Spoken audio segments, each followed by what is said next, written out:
Kisah Nabi Muhammad bagian 79, Serangan Umum. Perang tanding tersebut merupakan permulaan yang buruk bagi kaum musyrikin. Mereka kehilangan 3 pemimpin sekaligus. Maka meluaplah kemarahan mereka, kemudian menyerang kaum muslimin secara serentak. Adapun kaum muslimin setelah meminta pertolongan kepada Rabb mereka, mengikhlaskan niat kepadanya dan merendahkan diri kepadanya, mereka menerima serangan dari kaum musyrikin secara bertubi-tubi. Dengan sikap bertahan. Tetapi mereka berhasil memberikan banyak kerugian kepada kaum musyrikin. Mereka meneriakkan kata-kata, "Ahad, Ahad." Gelombang-gelombang Rasulullah memohon pertolongan kepada Rabb-nya. Rasulullah sendiri sekembalinya dari mengatur barisan, beliau memohon kepada Rabb-nya pertolongan yang telah dijanjikannya. Beliau berkata, "Wahai Allah, tunaikanlah apa yang telah Engkau janjikan kepada aku. Wahai Allah, sesungguhnya aku memohon janjimu." Ketika perang berkecamuk, dia berdoa, "Ya Allah, kalau pasukan kaum muslimin ini sampai binasa hari ini, Engkau tidak akan disembah lagi oleh manusia. Wahai Allah, jika Engkau menghendaki, Engkau tidak disembah lagi setelah ini." Beliau bersungguh-sungguh dalam memohon, sehingga kain selendangnya jatuh dari pundaknya. Kain itu kemudian disampirkan kembali oleh Abu Bakar As-Siddiq ke pundak beliau seraya berkata, "Wahai Rasulullah, cukuplah permohonanmu kepada Rabb-mu." Kemudian Allah wahyukan kepada para malaikatnya. "Ingatlah ketika Tuhanmu mewahyukan kepada para malaikat, sesungguhnya aku bersama kamu, maka teguhkan pendirian orang-orang yang telah beriman. Kelak akan aku jatuhkan rasa ketakutan ke dalam hati orang-orang kafir, maka penggallah kepala mereka dan pancunglah tiap-tiap ujung jari mereka." Surah Al-Anfal pukul 8.12. Lalu Allah mewahyukan kepada nabinya, secara silih berganti. Tidak sekaligus. Gelombang Jumat 17 Ramadan. Seorang pemuka Quraisy bernama Utbah bin Rabi'ah tiba-tiba berpendapat bahwa berperang sekarang tidak ada gunanya. Abu Jahal kembali mengamuk. Ia yang menjuluki Utbah sebagai penakut. Pertengkaran itu terlihat dari jauh oleh Rasulullah dan pasukannya.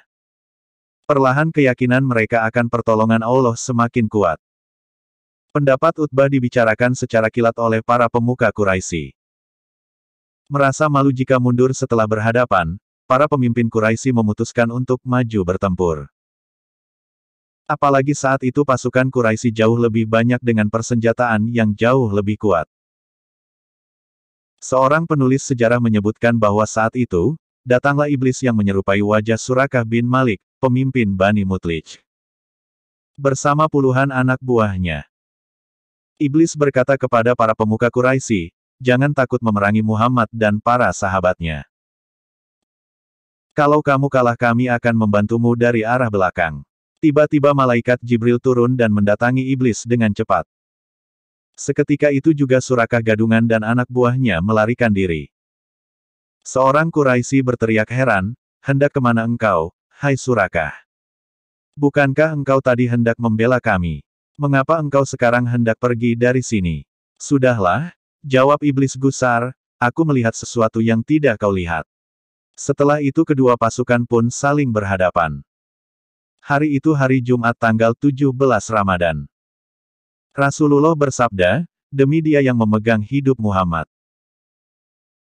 setiap orang yang sekarang bertempur dengan tabah, bertahan mati-matian, terus maju dan pantang mundur, lalu ia gugur, dan Allah akan menempatkannya di dalam surga." Semangat pasukan pun melambung, kekuatan iman yang diberikan Allah melebihi kekuatan apapun. Walaupun demikian, beberapa orang pahlawan Quraisy menunjukkan keberanian mereka. Geram akibat tidak mendapatkan air. Karena sumur-sumur yang ada telah ditutup oleh kaum muslimin. Seorang pahlawan Quraisy bernama Aswad bin Abdul Asad Al-Mahzumi keluar dari barisan seraya berucap, "Aku bersumpah demi nama Tuhan, akan kurusak kolam-kolam mereka. Jika tidak dapat melakukannya, lebih baik aku mati." Dengan tangkas Aswad berlari ke kolam kaum muslimin. Gelombang Bilal. Di dalam pertempuran sengit itu banyak sekali sesama saudara-saudara harus saling berhadapan.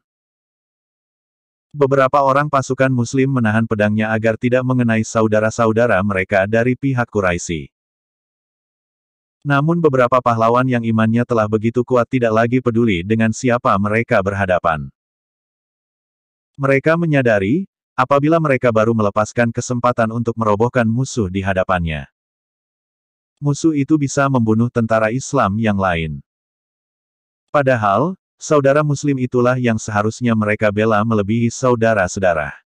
Umar bin Khattab berhadapan dengan pamannya sendiri dan berhasil membunuhnya. Ali bin Abi Thalib berhasil membunuh beberapa orang saudaranya. Abu Ubaidah bin Jarrah berhadapan dengan ayahnya. Abu Ubaidah mencoba mengingatkan agar ayahnya pergi menjauh, tapi sang ayah malah berdiri menghadangnya dengan pedang terhunus. Mereka kemudian bertarung dan Abu Ubaidah berhasil mengalahkan ayahnya sendiri. Bilal bin Rabah menemukan bekas majikannya Umayyah bin Khalaf yang dahulu pernah menyiksanya habis-habisan. Bilal mendekat dengan cepat. Melihat mata Bilal yang menatapnya dengan sangat tajam, Umayyah ketakutan. Kemudian, ia meminta perlindungan seorang sahabat Rasulullah, Abdurrahman bin Auf. Di Mekah dulu Abdurrahman adalah sahabat baik Umayyah. Abdurrahman pun melindungi Umayyah dan hendak menjadikannya tawanan perang yang sudah menyerah. Namun, Bilal memprotes sambil berteriak, "Saudara-saudara Muslim, ini dia Umayyah bin Khalaf, si gembong kekafiran." Orang-orang yang dahulu pernah disiksa Umayyah berlari mendekat. Mereka memprotes tindakan Abdurrahman bin Auf. "Tidak akan selamat aku jika Umayyah masih hidup," demikian tekad kuat Bilal. Akhirnya, Umayyah menerima tantangan Bilal untuk berduel, keduanya bertarung dengan pedang terhunus. Bilal berhasil menusukkan pedangnya ke celah baju besi Umayyah dan mengalahkan dia. Bersambung bagian 80.